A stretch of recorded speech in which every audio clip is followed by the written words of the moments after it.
सर्वमंगलमांगल्यं सर्वकल्याणकारिणं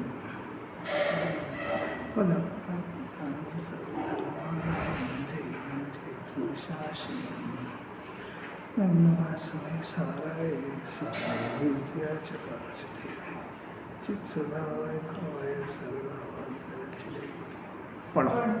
आत्मार्थी को श्री गुरु के सानिध्य में पुरुषार्थ सहज ही होता है। मैं तो सेवक हूँ, यह दृष्टि रहना चाहिए। मैं कुछ हूँ ऐसा भाव हो तो सेवक बना छूट जाता है। सेवक बनने का भाव गुण समुद्र आत्मा प्रकटने का निमित्त होता है। सबसे पहली शर्त है कि जीव आत्मार्थी बने। आत्मार्थी बने, आत्मा को प्राप्त करने का जिसका प्रयोजन हो। अर्थी बने प्रयोजन। विद्यार्थी, धनार्थी, मतार्थी, ऐसा आगमार्थी, ऐसा आत्मार्थी। जिनवाणी सुनने के तरीके होते हैं, तरीके से होते हैं कि जिनवाणी सुनते समय पहले से थोड़ा बहुत ज्ञान होता है ना, तो वो भेद ज्ञान करके सुनता है। इनकी ये बात सही है, ये गलत है। तो ज्ञान पूरी जिंदगी यही करा करता है। आत्मार्थी बना कि नहीं बना? और क्या वो सुन तो रहा रोज इसको आत्मार्थी क्यों नहीं बना? मैंने उसके अंदर से अपने शुद्धात्मा का प्रयोजन कैसे हासिल किया जाता है, तेरे को तो ये पकड़ना था बस कि इनकी कौन सी कला से अपने को अपना आत्मा समझ में आए।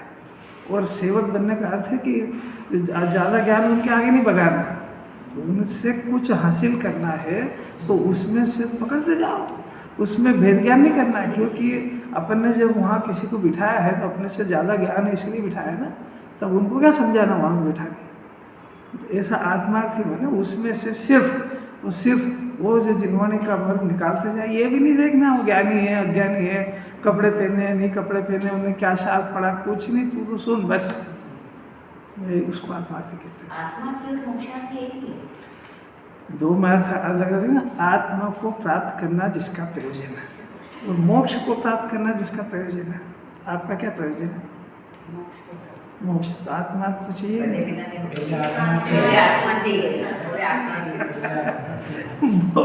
आत्मार्थी जो बनता है तो मोक्ष तो उसका रिजल्ट है। जैसे सम्यक दर्शन को प्राप्त करना है, तो वो सम्यक दर्शन को प्राप्त करना है तो प्रयोजन फिर बदल गया, क्योंकि आत्मा समझ गया है। इसी रिजल्ट का नाम तो सम्यक दर्शन है। हर जगह हाईलाइट। जंगल जाते हैं, आत्मा को प्राप्त करने के लिए जाते हैं, मुनिराज बनने के लिए जाते हैं। गजब हो गया ना। हर जगह आत्मा ऊर्ध होना चाहिए, ज्ञाता ऊर्ध होना चाहिए, गायक ऊर्ध होना चाहिए। हर प्रसंग में अपने गायक को याद करना चाहिए। ज्ञाता मेरा स्वभाव करता। ये तो अभी पढ़ा ही रहे टीका के अंदर। देखो टीका बहुत जोरदार टीका है, अब देखना जरा। जिसे ऊपर कहा गया है, पेज नंबर 251, 184-85 नंबर की गाथा की टीका। अमृत चंद्राचार्य देव सर्जरी करते हैं, बहुत बढ़िया एकदम। जिसे ऊपर कहा गया ऐसा भेद विज्ञान। ऊपर क्या कहा है? 181, 182, 183। उपयोग में उपयोग है, उपयोग नहीं क्रोधावेग है। फिर उपयोग में 8 कर्म नहीं है, उपयोग में 9 कर्म नहीं है। ये तीनों द्रव्यकर्म, भावकर्म, 9 कर्म तीनों उपयोग में नहीं है, उपयोग में उपयोग है, ऐसा कहा उन्होंने। तो उपयोग में तीनों चीज़ें नहीं है, तो ये तीनों चीज़ें ज्ञान में दिखती है, तो अज्ञानी को भी दिखती, ज्ञानी भी। वे तीनों को अभेद कर रहा है जो ज्ञान, उसको विपरीत ज्ञान का जन्म होता है। और भिन्न भिन्न जान लेता है तो अविपरीत ज्ञान पैदा हो जाता है। अविपरीत माने सत्य ज्ञान। तीसरी गाथा के अंदर संवर को प्राप्त करने की विधि बताई कि तीनों में जो विपरीत, एक में जानता है तो ज्ञान विपरीत होता है, और अगर भिन्न भिन्न जानता है तो अविपरीत ज्ञान प्रकट होता है, वो मोक्ष का कारण है। ऐसा कुंडाचार किया है। अब अमृत चंद्राचार्य फिर से कहते हैं कि जैसा ऊपर क्या है ना, ऊपर कहा गया ऐसा भेद विज्ञान, द्रव्यकर्म, भावकर्म, 9 कर्म से रहित वो शुद्ध आत्मा, इसका नाम भेद विज्ञान। भेद विज्ञान की परिभाषा समझ में आई? अब आगे ऐसा भेद विज्ञान है, वही यानी उसके भेद विज्ञान के सद्भाव से ज्ञानी होता है। ज्ञानी बनने की विधि, एक एक शब्द देखो जरा अमृत चंद्राचार्य का, ज्ञानी बनने की विधि दे दी इसके अंदर। ज्ञानी कैसे बनता है कि भेद ज्ञान के सद्भाव से। भेद ज्ञान किससे करना है कि द्रव्य कर्म, भाव कर्म, नो कर्म, इनसे भिन्न अपना ज्ञान है। ऐसा जो ज्ञान जान लेता है उसकी भेद ज्ञान शुरू हो जाता है। पहले विकल्पों में भेद ज्ञान का अभ्यास होता है और फिर वो विकल्प में जब निर्णय ठोस हो जाता है तो भेद ज्ञान का रिजल्ट प्रकट हो जाता है। भेद विज्ञान कर रहे हैं, कब तक करें कि जब तक निर्विकल्प आत्मा की अनुभूति नहीं हो जाए तब तक करो। हो जाएगा तो भेद ज्ञान का रिजल्ट आ गया। तो भेद ज्ञान के सद्भाव में ज्ञानी होता है। ज्ञानी की परिभाषा मिल गई। भेद ज्ञान से ज्ञानी होता है, शास्त्र पढ़ने से, व्रत उपास से। अब हम करें कि नहीं करें ये प्रश्न नहीं है, प्रश्न जैसा वस्तु स्वरूप में वैसा समझने का है। वो सब कुछ होता है पर वो आत्मा को प्राप्त तो भेद ज्ञान से होगा। बात समझ में आ रही क्या? उल्टा पुल्टा समझिए इसकी मर्जी। भेद ज्ञान से ज्ञानी बनते हैं, यानी अपनी भाषा के अंदर आचार्य तो ऊंची ऊंची बातें करते हैं।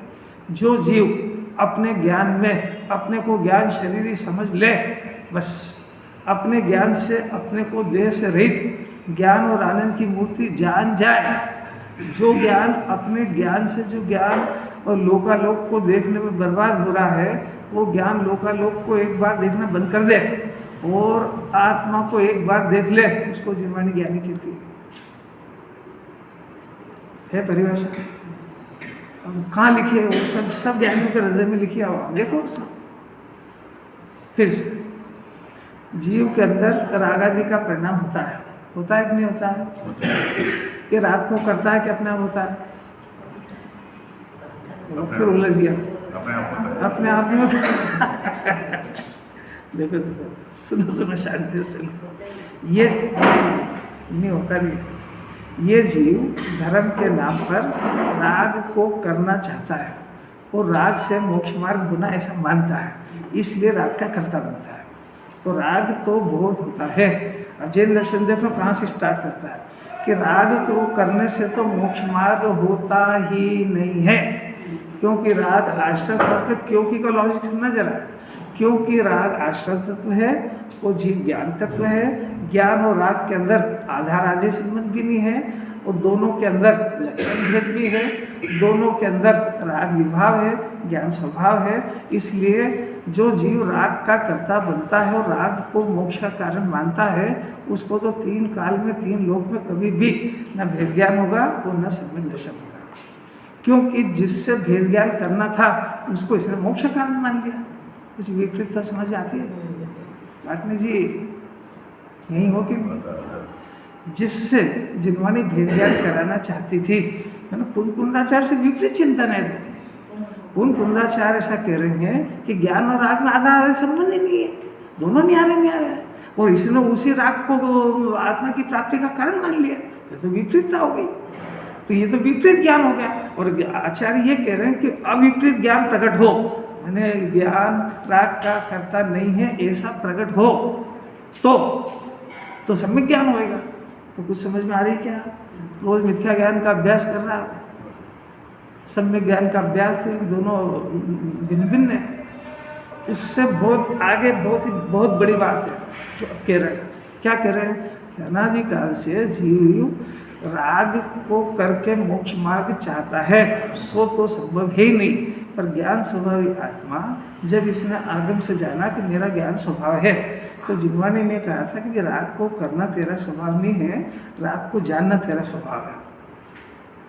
समझ में आई बात? कि आगम में कहा है राग का कर्ता थोड़ी है, राग को जानने वाला है, राग का कर्ता नहीं है। क्योंकि आत्मा में और राग में तो संबंध भेद है, आधार संबंध भी नहीं है। तो फिर राग का कर्ता नहीं है, राग को जानने वाला है। आचार्य यहाँ ला करके फिर कहते ठहरो, इससे मोक्ष मार्ग की शुरुआत नहीं होगी। क्यों? इसलिए नहीं होगी कि आत्मा ज्ञानमय है, तो ज्ञानमय होने से ज्ञानी कब बनता है कि जब अपने ज्ञान से अपने आत्मा को जानता है तो ज्ञानी बनता है। आत्मा राग को जाने तो ज्ञानी थोड़ी बनता है। आश्रव को जानने से सम्यक ज्ञान नहीं होता है, आत्मा को जानने से सम्यक ज्ञान होता है। कुछ लॉजिक समझ आ रहा है? पंडित जी समझ आ रही बात? मैंने राग का करने का तो हम पहले टॉपिक बंद किया है, अब वो बात तो उठाना मत। पर अब हमने ही सिखाया था कि राग को जान, तो हमने इसलिए सिखाया था कि तेरी जो बुद्धि अनादि से राग को करने की लगी है, तो तेरा स्वभाव जानने का है, तो राग को जान, करने वाले की बुद्धि छोड़ दे। तो वो राग की कर्ता बुद्धि तोड़ाने के लिए राग को जानना कहा था, पर राग को जानने से सम्यक ज्ञान नहीं होता, ये साथ में कहा था। पूरी बात फिर सुनना, बात समझ में आ रही क्या? जब आचार्य कहेंगे कि राग को करना तो ठीक, राग को जानने से भी नहीं होगा, तो ये खुद ही पूछेगा कि मैं तो आत्मा और समझ उत्पन्न करना है, और आप कह रहे हो राग को जानने से भी नहीं होगा, और आपने कहा राग को जान। हम तो ये कह रहे हैं कि राग का और आत्मा का आधार आदेश संबंधी है। राग को जानने वाला ज्ञान, उस ज्ञान का आत्मा के साथ आधार आदेश संबंधी है।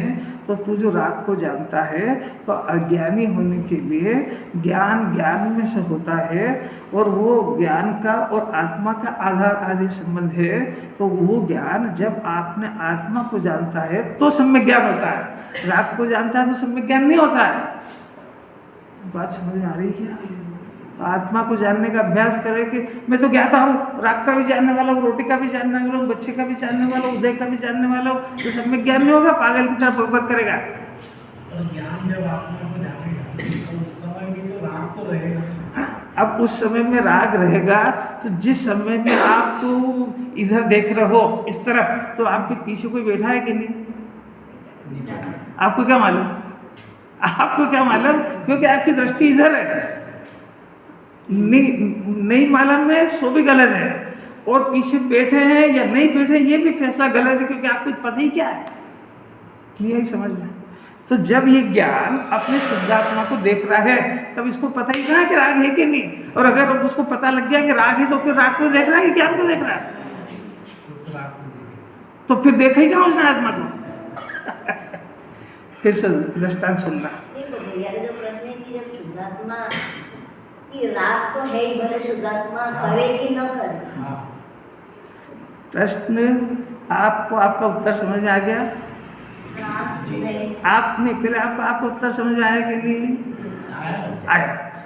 फिर से सुनो। जिस समय में हम ज्ञान स्वाभाविक आत्मा को देख रहे हैं, तो आपने कह दिया कि उस समय भी राग तो रहेगा, तो आपको ये बात पता कैसे लगी कि राग है? क्योंकि जिस जगह पे दृष्टि है वहाँ राग है ही नहीं। और अगर आपको राग ख्याल में आ गया तो आपने आत्मा देखा कहाँ? यानी शुद्धोपयोग के काल में, निर्विकल्पता के काल में दुनिया की कोई भी वस्तु ज्ञेय बनती नहीं है, सिर्फ एक शुद्धात्मा बनता है, उसी का नाम तो शुद्धोपयोग है। अगर उस समय में वो राग का ज्ञान हो जाए तो आप ही शुद्धात्मा से बाहर आ गया। मतलब उपयोग एक बार में एक को बनाता है। बात समझ में आई क्या? अब अगर ये उपयोग में निरंतर उसका आत्मा गायक बनता रहे, उसका नाम तो अनंत दशा है। वो होता नहीं है, वो होता नहीं तो फिर ये उपयोग आत्मा से बाहर आता है सविकल्प दशा में। तो चूंकि राग सत्ता में पड़ा था, तो वो राग का ज्ञान भी होता है। तो अब क्या, वो दो भेद हो गए, वो ज्ञान आत्मा को भी जानता है, वो ज्ञान राग को भी जानता है। राग को क्यों जानता है? कि राग की सत्ता है इसलिए जानता है। वो राग को जानता है, उसके ऑटोमेटिक आत्मा को जानने के बाद में राग है, तो आत्मा को जानते जानते राग का भी ज्ञान हो जाता है। राग को जानने थोड़ी जाता है। अब उसको तो बात पता लग गई कि मैं आत्मा को जानता हूँ तो ही आनंद आता है, तो काय को राग को जानेगा? वो तो राग का ज्ञान हो जाता है क्योंकि उसकी सत्ता में पड़ा हुआ है। भाई घर के अंदर दूसरी चीजें है ना, तो है तो इनकार थोड़ी करेगा। ज्ञान है तो जानेगा कि इनकार करेगा? इसलिए अब वो राग कब जानने में नहीं आएगा? कि जब राग नहीं रहेगा तब जानने में नहीं आएगा। मैंने अरहंत तो सिद्ध को राग है ही नहीं, तो राग उनको जानने में आते भी नहीं। और राग साधक दशा में पड़ा हुआ था, तो आत्मा को भी जानता, राग को भी जानता। इसी का नाम तो भेद साधक दशा है। आश्रव संवर, आश्रव का भी ज्ञान होता है, संवर निजरा का भी ज्ञान होता है, और शुद्धात्मा का भी ज्ञान होता है। ज्ञान क्या नहीं जानेगा? ज्ञान एक बार पुलिस में ऐसा होता है, एक आध बार कुछ चोर पकड़ में आता है ना, तो उसकी धुनाई करी जाती है। काय के लिए? ये करा वो तो सब ठीक है, तूने अभी तक कहाँ का करा ये बता। और कब तक पिटाई होगी? जब तक उसका पूरा इतिहास नहीं बता देगा। कि मैंने इसी जगह पे इतने डाके डाले, उसके बाद सब हो जाएगा, उसके बाद पिटाई बंद होगी। तो पीटना बंद हुआ, सजा तो मिलेगी जो काम करा। बात समझ आ रही स्वराज? ऐसा ज्ञानी होने पर ये ज्ञान सब जान जाएगा, अनादि का इतिहास, कि मेरे को कौन कौन से भाव से कैसे कैसे कर्म बदले और मैं कौन कौन से परिणामों से कौन कौन सी गतियों में भटका हूँ, ये ज्ञान राग की सब खबर ले लेगा अंदर से। और इसी को सब पता हो जाता है कि मेरे अभी ऐसे ऐसे कर्म बंधे हैं, मेरे ऐसे ऐसे गंदे परिणाम चल रहे हैं, सब में ज्ञान सब जानता है। वो साथ में उसने जो अपराध किया वो जानता है, तो निरपराध दशा भी जानता है कि नहीं, तो मोक्ष का मार्ग भी जानता है। अब मोक्ष का मार्ग जानता है तो पुराने अपराध की सजा मिलती रहती है, नया अपराध नहीं होता है, तो सजा तो भोगना पड़ेगी। इसको ज्ञानी कहते हैं कि पूर्व कर्म का उदय वो तो बात ही है, परंतु अब नया नहीं बनता है, नया अपराध करते ही नहीं हो। सरल लग रही, कठिन लग रही, अपने आप को भगवान बनाने की कला चल रही, जगत में है नहीं कहीं ये बात है। अपराध भी यही कर रहा है, निरपराध दशा भी यही करेगा। निरपराधी कैसे होता है ये भी यही करेगा, अपराधी कैसे होता है ये भी यही करेगा। सबकी मूल जड़ भेद ज्ञान है। फिर से भेद ज्ञान का दृष्टांत सुनो, बहुत बढ़िया। इस कमरे को अंदर देखो सावधानी से, क्या क्या दिख रही? ये माइक है, ये मोबाइल है, ये है, ये शास्त्र है, ये फोटो, ये सब दिख रहा है कि नहीं? अभी इतने सारे पदार्थ दिख रहे हैं। अब ये जिस सत्ता में दिख रहे ऐसा प्रकाश वो दिख रहा है कि नहीं? या चाहे ट्यूबलाइट का प्रकाश हो, चाहे सूर्य की रोशनी। दो चीज़ें दिखी, एक तो ऐसा पदार्थ दिखा जितने सारे सब, और एक सूर्य की रोशनी। अब देखो जिन्होंने कला दिखाती है कि आप पहले अज्ञानता की बात कर रहे हैं कि इन पदार्थों को देखो, कोई एक एक पदार्थ उसी के साथ तादाद में कि सूर्य की रोशनी के साथ तादाद में या लाइट के साथ तादाद में कि नहीं साहब, ये जो लाइट है वो उसके साथ तादाद में, लाइट सूर्य की किरण सूर्य के साथ तादाद में, वो जितने बैठे हैं सब अपने अपने तादाद में। तो इन दोनों को आधार आदि संबंध ये सबका अपने अपने में, कोई लाइट के आधार से नहीं, कोई सूर्य की किरण के आधार से नहीं, सब अपने अपने आधार से। दिखा कि नहीं दिखा? अरे दिखा कि नहीं दिखा? अरे पाटने से दिखा कि नहीं? आँख से दिखा, कान से दिखा? ज्ञान से दिखेगा। आँख से तो एक मिनट दिख रहा है, आँख से तो खाली पदार्थ दिख रहा है, सूर्य की किरण दिखती नहीं है। ये लाइट कहाँ दिखती है आँख से? हम इसको ही देखने में मगन है कि ट्यूबलाइट के प्रकाश को देखते हैं। तो ज्ञान से दोनों चीज दिखी कि नहीं अलग अलग? तो वो सब एक के साथ तादाद में कि नहीं?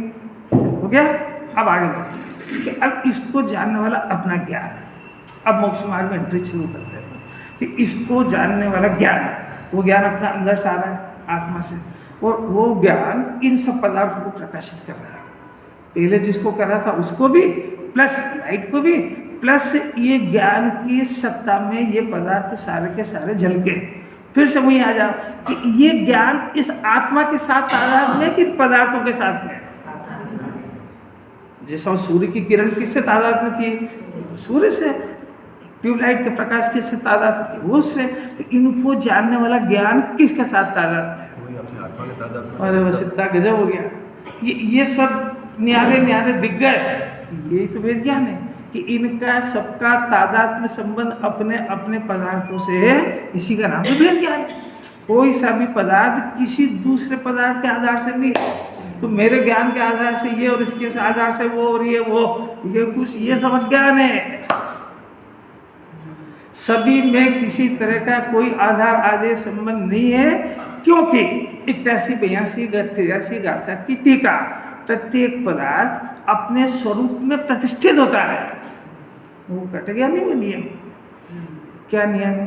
प्रत्येक पदार्थ अपने स्वरूप में ही प्रतिष्ठित होता है। तो आपको दिखा कि नहीं सर कि एक एक पदार्थ सब अपने अपने स्वरूप में प्रतिष्ठित है। तो मेरा ज्ञान मेरे आत्मा के आधार से है और वो मेरा ज्ञान मेरे आत्मा में प्रतिष्ठित है। तो ऐसा समझने में कौन सा जोर आएगा उसको? अब इसी आत्मा के ये ज्ञान हुआ। अब यही आत्मा के अंदर एक परिणाम पैदा हुआ, ये मोबाइल मेरा है, ये मेरा है, ये मेरा है, ये घड़ी मेरी है। एक ऐसा भी परिणाम हुआ कि नहीं हुआ? अरे हुआ कि नहीं? दिखा कि नहीं? दिख गया? अब दिख गया ना। अब देखो कि वो जो ज्ञान उत्पन्न हो रहा है उसका तादात्म्य संबंध किसके साथ था? तो आत्मा के साथ था। तो ये परिणाम का तादात्म्य संबंध किसके साथ है? कि ये पदार्थ का अलौकिक बात है कि ये पदार्थ का संबंध वो दर्शन मोनी कर्म के आधार आधे संबंध है। क्योंकि ये पदार्थ ये जो मेरे पने का एक परिणाम, ये मेरे पने का परिणाम आत्मा के आधार से होता तो ज्ञान के साथ इसका जन्म होना था, और इस पदार्थ का इस परिणाम का नाश होने पर ज्ञान का भी नाश हो जाता।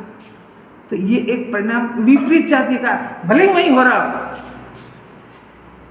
बात समझ में आ रही? ये नहीं कहना कि कहाँ हो रहा है, भले ही वही हो रहा हो, कहाँ जहाँ ज्ञान हो रहा है वही राग हो रहा है, वही ये मेरे पने का भी एक परिणाम हो रहा है कि ये पदार्थ मेरा है, वो ज्ञान के साथ साथ ही हो रहा है। पर उस अपन आधार आधे संबंध भेद ज्ञान इसी का नाम है कि उस परिणाम का आधार आधे संबंध कौन सा? कि घड़ी मेरी है तो घड़ी वड़ी तो वही रह गई, और ये मेरे पने का तादात्म्य संबंध घड़ी के साथ भी नहीं है क्योंकि घड़ी वहाँ पड़ी हुई है। हाँ देखो गंदी जी से ध्यान से सुन रहे हैं। जरा ये सर्जरी चल रही हो, वो डॉक्टर लोग तो क्लोरोफार्म सुंघा के बेहोश करके सर्जरी करते हैं, यहाँ खोल के कर रहे हैं, जिंदा रख के देख कि मेरे पने संबंधी एक परिणाम, ये परिणाम जिसके विषय में हुआ उसके साथ तादात्म्य संबंध रखता है कि नहीं? क्योंकि घड़ी से तो उसका कोई संबंध ही नहीं है। तो आखिरी परिणाम भी तो वही सही ना, ये नहीं हुआ ऐसा हवा में थोड़ी बात चल रही है, तो परिणाम भी हुआ। अब ये बस ये समझ रहा है कि ये परिणाम मेरा है, और इस परिणाम के साथ में इसने आधार आधे संबंध मान लिया है, और ये आधार आधे संबंध झूठा है।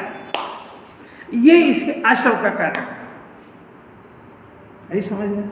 अब इसी को जानने वाला ज्ञान, क्योंकि ज्ञान उस सूर्य की किरण, सूर्य के साथ ट्यूबलाइट का प्रकाश, ट्यूबलाइट के साथ इसकी सत्ता अस्तित्व, इसकी सत्ता और अस्तित्व जो है वो इन सब पदार्थों का अपने अपने साथ में तादात्म्य संबंध है। इसी तरीके से ये एक मिथ्या दर्शन का जो परिणाम है, इसका तादात्म्य संबंध दर्शन मोनी नामक कर्म के साथ में तादात्म्य संबंध है, मेरे साथ इसका कोई तादात्म्य संबंध नहीं है। इस परिणाम को जानने वाले ज्ञान के साथ में मेरा तादात्म्य संबंध है। ऐसा ज्ञान समझ जाए उसका नाम अविपरीत ज्ञान है, और मेरे आधार से मान लिया तो विपरीत ज्ञान है। ऐसा भेद ज्ञान जिसके हो जाए उसको जिनवाणी ज्ञानी कहती है। तो उसको सारी दुनिया कैसी दिखेगी? केवल ज्ञानी को दिख रही ऐसी दिखेगी। एक एक पदार्थ अपनी अपनी सत्ता में स्वरूप में प्रतिष्ठित है, अपने वैभव में रहता है, अपनी पर्याय को बदलता है, निर्मल हो के मलिन, उसको जगत के किसी की आवश्यकता नहीं है, उसको मेरे ज्ञानवान की आवश्यकता भी नहीं है। और ये जो मेरा जो परिणाम है कि वो घड़ी मेरी है, वो परिणाम से मेरा आत्मा मलिन होता है, और घड़ी वड़ी मेरी बनती नहीं है। केवल वो मलिनता वो अंदर प्रवेश अंदर उत्पन्न होती है, वो दुख देती है, दैट्स ऑल। और उसको तोड़ने का इलाज कि मेरा उसका आधार आधे संबंध है ही नहीं। तो मेरा संबंध घड़ी के साथ में है कि उस परिणाम मेरे संबंधी परिणाम उसके साथ में है कि वो जानने वाले ज्ञान के साथ में है। तीन ऑप्शन है। स्वराज सुने भी सही तीनों किसका? परिणाम तो दर्शन मोनी कर्म के खाते में चला गया। अरे क्या अलौकिक बात, इतना समझ जाने वाला ज्ञान। अब इसी का नाम भेद ज्ञान है। जिसको ये प्रकट हो जाए उसको कुंदाचार सर्टिफाई कर रहे हैं, ये जीव अब संसार में नहीं टिकेगा, क्योंकि इसका तो इसने सारे 3 लोग से तो संबंध तोड़ दिया इसने। ये जो एक इसको एक रात और दिन खोटे खोटे चिंता सताती थी, ये मेरे आधार से, वो मेरे आधार से, मैं उसके आधार से, दोनों तरफ दिमाग खराब रहता था। वो पदार्थ मेरे आधार से इसमें शांति होगी कि मैं उनके आधार से उसमें शांति होगी, ये कुछ दोनों ही भ्रम है। तो अपने भगवान के आधार से सम्यक दर्शन और मोक्ष होगा कि नहीं? अरे क्या बात कर रहे, छाती फट जाए, बोलनी मत। मोक्ष की पर्याय मेरे आधार से होगी, अभी नहीं हुई है कोई बात नहीं, होगी मेरे आधार से। मैं अपना स्वयं का आधार से मोक्ष की पर्याय, निर्मल पर्याय, मोक्ष की पर्याय मैंने निर्मल पर्याय, बस ऐसा भेद ज्ञान। अब ये अपनी आधी लाइन चली, कौन सी? ऐसा भेद विज्ञान के सद्भाव में ये ज्ञानी हो गया। अब हम चंद्राचार्य की स्टाइल उदाहरण से स्टार्ट करते हैं। वो ज्ञानी होता हुआ इस प्रकार जानता है। मिल गया?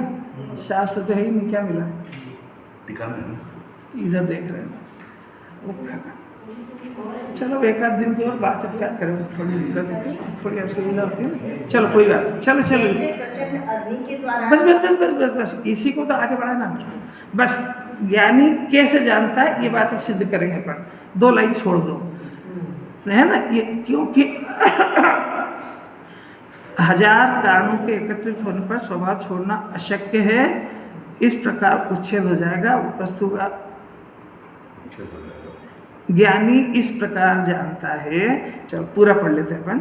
जैसे प्रचंड अग्नि के द्वारा तप्त होता हुआ स्वर्ण भी सुवर्णत्व को नहीं छोड़ता है, उसी प्रकार ये यहाँ से लेना था।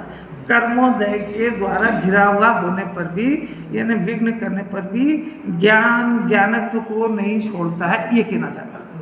उसी प्रकार देखो ज्ञानी कैसा अभी एक मिनट, ज्ञानी इस प्रकार जानता है, कैसा जानता है कि मैं अपने ज्ञानत्व को नहीं छोड़ता हूँ, क्योंकि 1000 कारण एकत्रित होने पर भी स्वभाव को छोड़ना अशक्य है।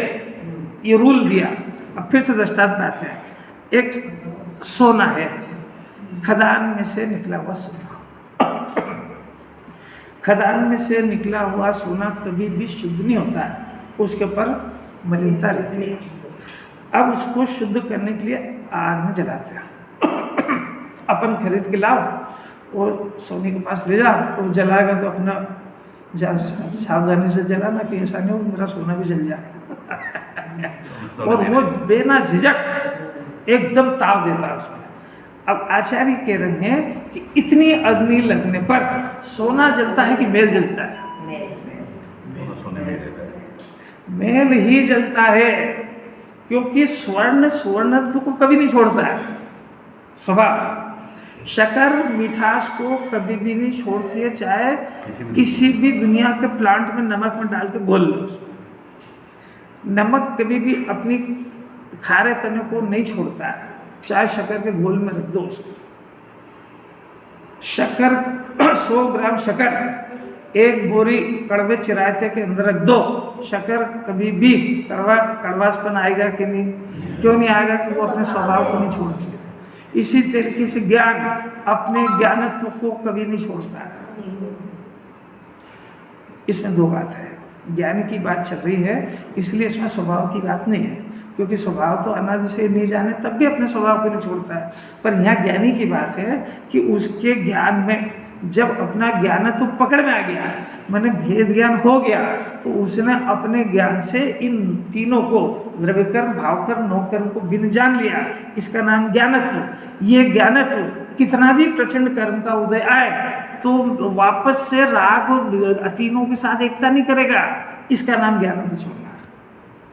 बात समझ में आ रही क्या? एक स्वभाव की बात है और एक परिणमित ज्ञान की बात है। यहाँ परिणमित ज्ञान की बात है। ज्ञानी शब्द है ना, ज्ञानी ज्ञानत्व को नहीं छोड़ता, अज्ञानी को ज्ञानत्व का जन्म ही नहीं हुआ है।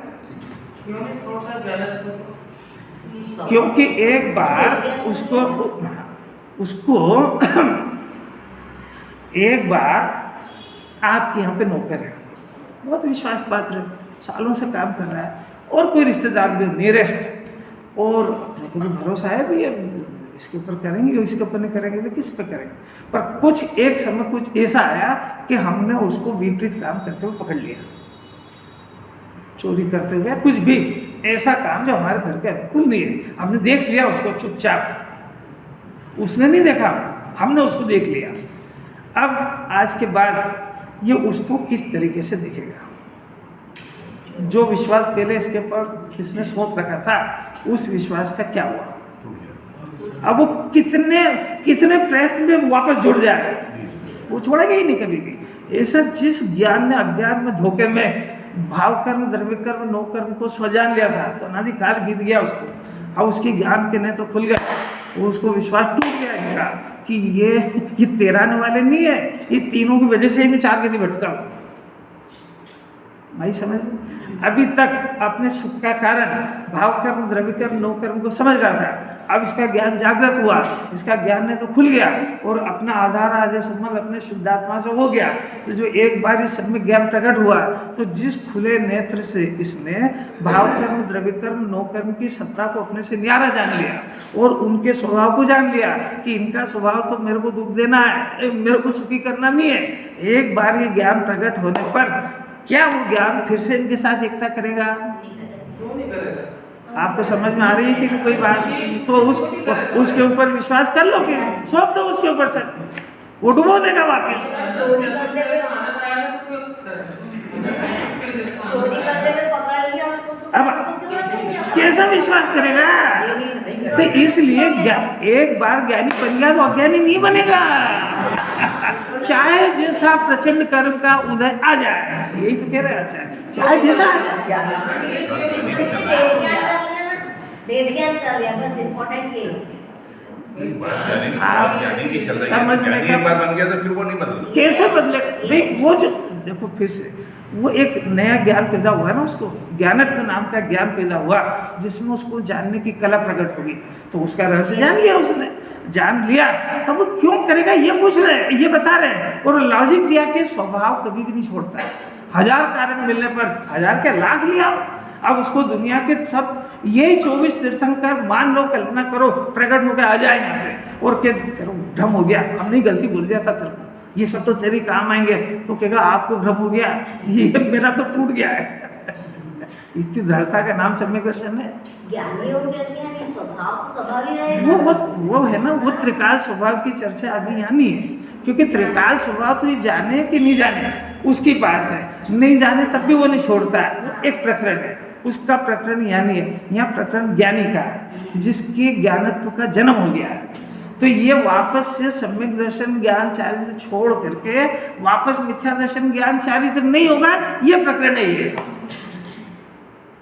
प्रचंड कर्म का उदय आने पर भी फिर से देखो, अच्छा बढ़िया, जबरदस्ती हाँ नहीं करना, कोई बात आपको समझ में आए तो ही हाँ करना। एक बार इसके ज्ञान में ऐसा नवीन ज्ञान पैदा हुआ जिसको अपने ज्ञान से आत्मा को जानते हुए पैदा हुआ, तो ये भेद ज्ञान प्रकट हो गया।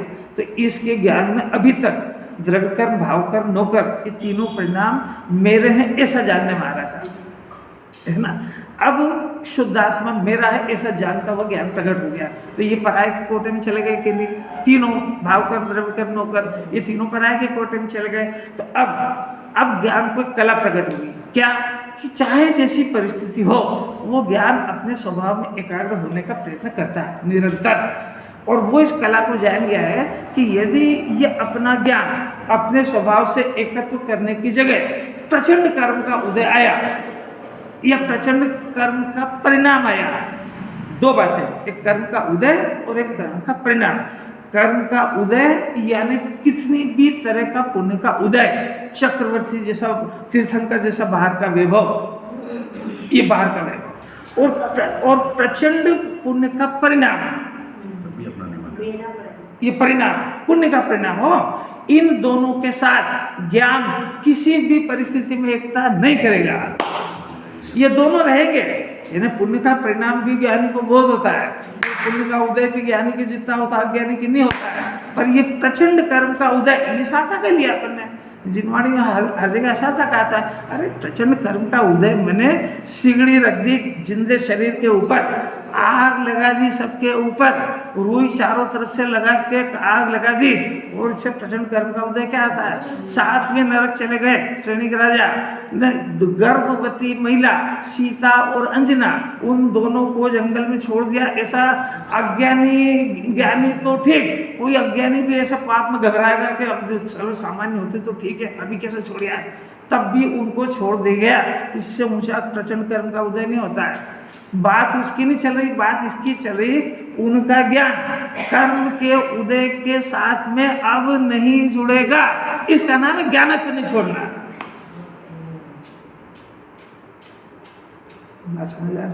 क्यों जुड़ेगा? वो तो जान गया है कि कर्म का उदय मेरी डिक्शनरी में है ही नहीं, कर्म का उदय ये शरीर तक इसकी मर्यादा है।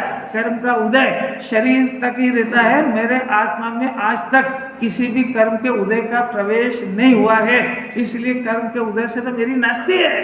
कर्म का उदय से मिली हुई प्रॉपर्टी का आधार आदि संबंध कर्म के साथ है, मेरे साथ नहीं है। ऐसा एक बार विवेक पैदा तो करो भाई। अच्छा, उस लड़के से पूछो कि एक बार उसने अपनी सत्ता पति के ऊपर समर्पित कर दी, अब पिता और जितने भी परिवार के कितना प्रेशर डाले कि वो कह दे कि तुम उसको अपना मानना बंद करो, क्योंकि मेरा आधार आदि संबंध उनके साथ में। तो इसमें कोई इनके साथ रहने खाने पीने का निषेध हो गया कि ये किसने कहा आपको? उसके अंदर का ज्ञान प्रकट हो गया ऐसा कि वो अपना आधार और इनके साथ में तोड़ दिया उसने। तो अब वो कब मानेगी कि भले ही तलाक हो जाए, चाहे जो हो जाए, पर इनके साथ तो नहीं जुड़ेगी। लोग कई तब प्रगत ऐसा उदाहरण है, तो ज्ञानी कैसे जुड़ेगा? अरे बहुत समझने जैसी बात है। काम कितना सा है कि ज्ञान अज्ञान दशा में कर्म के उदय से जुड़ रहा था, ज्ञानी होने पर स्वभाव से जुड़ा। तो स्वभाव से जुड़ने वाला ज्ञान प्रचंड कर्म का उदय आने पर भी उदय से नहीं जुड़ता है। उदय से नहीं जुड़ता का अर्थ कि वो ज्ञान अपने ज्ञानत्व से छूटता नहीं है। छूटता नहीं का अर्थ कि उसकी दृष्टि में अपना शुद्धात्मा ऐसा समझता है कि दृष्टि से मजा ही नहीं होता है। इसका नाम छूटना। छूटने का अर्थ ये नहीं कि हाथ से पकड़ लिया और छूट गया, वो नहीं। उसकी दृष्टि में अपना शुद्धात्मा बसा तो ऐसा बसा कि हृदय से उतरता ही नहीं है।